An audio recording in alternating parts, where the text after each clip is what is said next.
E aí, galera assustada, Senhora Morte vem trazendo a história de um lugar muito sinistro. Hoje eu falo para vocês sobre a obscura Capela dos 5 Poços Pentagonais. A Capela de Pollensuit fica situada na Baviera, região sudeste da Alemanha, próxima à floresta de Laudenbach. E para chegar até ela, é preciso atravessar essa densa floresta, cercada de árvores milenares e carregada de uma névoa constante. Muitos moradores, principalmente os mais antigos, acreditam que a capela é amaldiçoada. Devido ao isolamento da área e à falta de sinalização, se torna impossível usar aparelhos eletrônicos, como o GPS, por exemplo, o que faz com que muitos visitantes se percam no caminho. Ao redor da capela existem 5 poços, muito fundos e escuros, e supostamente a conexão entre eles forma um pentagrama. Mas apenas 4 deles são visíveis e um invisível, o que dá ao local uma atmosfera misteriosa e sobrenatural, sendo inúmeras as histórias assustadoras que contam deste lugar.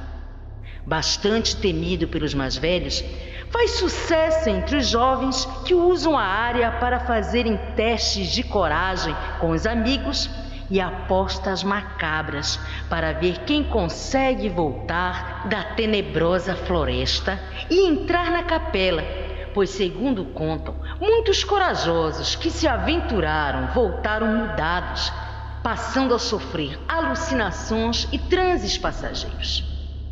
Mas para entender por que a Capela Pollensuit é considerada amaldiçoada, será preciso voltar no tempo e conhecer a sua história sombria e horripilante. Quanto à verdade reside nisso, é difícil de determinar hoje, porque a lenda remonta a muito tempo. E se de fato essa história é verdadeira, os religiosos certamente fizeram todos os esforços para encobrir o seu terrível passado. Pois bem, contam que no ano de 1625, uma menina foi estuprada e morta na capela, e seu corpo foi encontrado dias depois em adiantado estado de decomposição, dentro do primeiro poço, que fica a cerca de 50 metros da capela.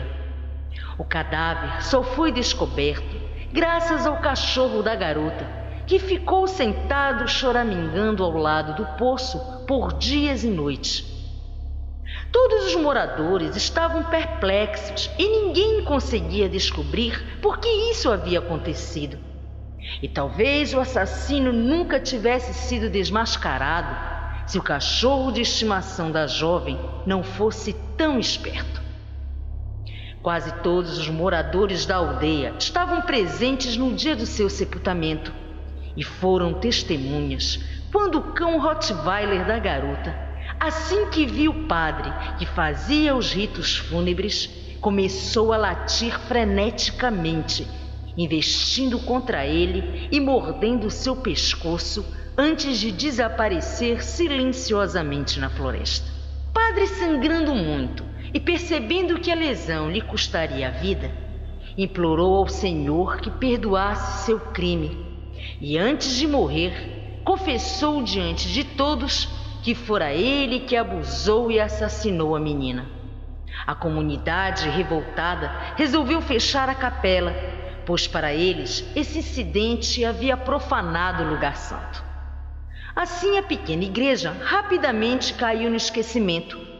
E somente no início do século XVIII, quando a peste negra voltou a assolar a região, na busca de lugares para enterrar os mortos contaminados pela doença longe dos assentamentos humanos, surgiu a ideia de sepultá-los nos poços ao redor da capela. Embora esses poços fossem bastante profundos, logo não havia mais espaço para tantos mortos, e eles começaram a enterrar as vítimas da peste ao redor da capela e na floresta. Foi exatamente nessa época que começaram as primeiras manifestações sobrenaturais no lugar. E quando os moradores locais passaram a ouvir gritos e choros desesperados que pareciam sair da floresta à noite, e também as primeiras aparições de fantasmas e espectros foram vistas. Segundo a lenda local, na Idade Média, 5 poços foram construídos em torno da Capela Polinsuit, e que sua conexão, supostamente, era pentagonal, ou seja, em forma de pentagrama. Desses 5 poços, 4 estão ao redor da capela, e o 5º, também chamado de Fonte do Diabo, estaria abaixo da igreja. Isso explicaria, pelo menos, o fato de que ninguém foi capaz de localizar o 5º poço até agora.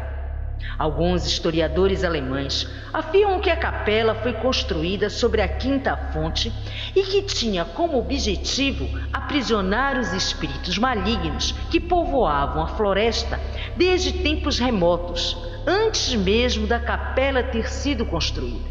Outra curiosidade é o fato de existirem muitos caminhos errados que partem da capela em direção à floresta. E ao segui-los, provavelmente, a pessoa se perde, havendo um boato de que eles foram propositalmente projetados para que os fantasmas e supostos mortos-vivos não pudessem mais encontrar seu caminho de volta para a aldeia. Até hoje, os moradores relatam muitas manifestações paranormais no local. Gritos, choros e lamentos podem ser ouvidos assim que começa a anoitecer e parecem vir dos poços e do interior da capela. Relatos de sombras negras que vagam pelo lugar são frequentes. Em noites de lua cheia, quem já se aventurou pela floresta Lauterbach conta sobre a aparição de uma mulher enforcada no alto de uma árvore e de um cão fantasma de olhos flamejantes e com o rosnado capaz de gelar o sangue. Aqueles que se perderam no caminho para a capela ou vagam sem rumo até encontrar a trilha de volta, muitas vezes relatam o avistamento de um cão preto que de repente aparece do nada e mostra-lhes o caminho. Esse mesmo cão podia ser um cão do inferno ou, quem sabe, o espectro do Rottweiler justiceiro. Relatos de testemunhas asseguram que ao acender velas no interior da capela durante a noite, pode-se ver através das janelas a sombra de uma cruz invertida. E para quem tem coragem de passear pelo lugar na completa escuridão, poderá ver uma figura negra disforme com olhos vermelhos demoníacos espreitando pela janela, e a tenebrosa aparição vem acompanhada de gritos e grunhidos assustadores.